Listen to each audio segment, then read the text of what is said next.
കന്യാകുമാരിയിലെ ആ പഴയ കൊച്ചു ചെറുക്കന്റെ മനസ്സിൽ മേജർ സുധാകരൻ സാഹബ് കൊളുത്തി വെച്ചൊരു തീപ്പൊരി ഉണ്ടായിരുന്നു. രാജ്യസ്നേഹത്തിന്റെ തീപ്പൊരി. 2002 ജൂൺ 23 ഒന്നും അറിയാതെ ഈ മദ്രാസ് സെന്ററിലേക്ക് നടന്നു കയറിയതാണ് ഞാൻ. 9 മാസത്തെ കഠിനമായ ട്രെയിനിങ് എന്നെ വെറുമൊരു മനുഷ്യനിൽ നിന്ന് ദൃഢതയുള്ള ഒരു പോരാളിയാക്കി മാറ്റി.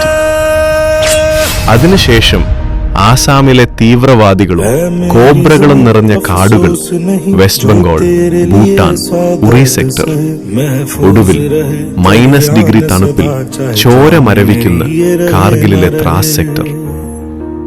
മരണത്തെ മുഖാമുഖം കണ്ട ആ ഹിമശിഖരങ്ങളിൽ നെഞ്ചിലെ രാജ്യസ്നേഹത്തിന്റെ ചൂടിലാണ് ഞങ്ങൾ കാവൽ നിന്നത്. രാജ്യത്തിന്റെ അതിർത്തികൾ കാത്ത ആ ആവേശം എന്നെ എത്തിച്ചത് ഐക്യരാഷ്ട്രസഭയുടെ UN മിഷന്റെ ആഗോള വേദിയിലാണ്.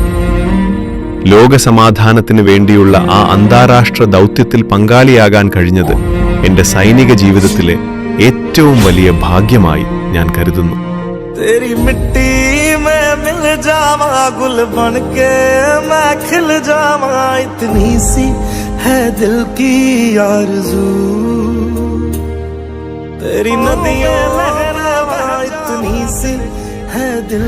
ഇന്ന് 2026 ജൂൺ 30 ഇന്ന് ഈ മദ്രാസ് റെജിമെന്റ് സെന്ററിന്റെ മണ്ണിൽ വെച്ച് ഞാൻ എൻ്റെ യൂണിഫോമിനോട് വിട പറയും.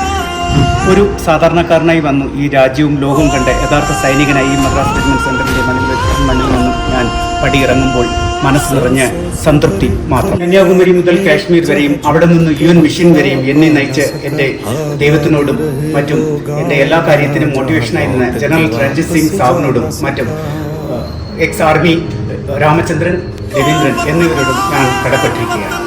രാജ്യം കാത്ത സംതൃപ്തിയോടെ ഞാൻ നെഞ്ചുവിരിച്ചു പറയുന്നു, വീരമദ്രാസി അടിക്കോൽ അടിക്കോൽ അടിക്കോൽ.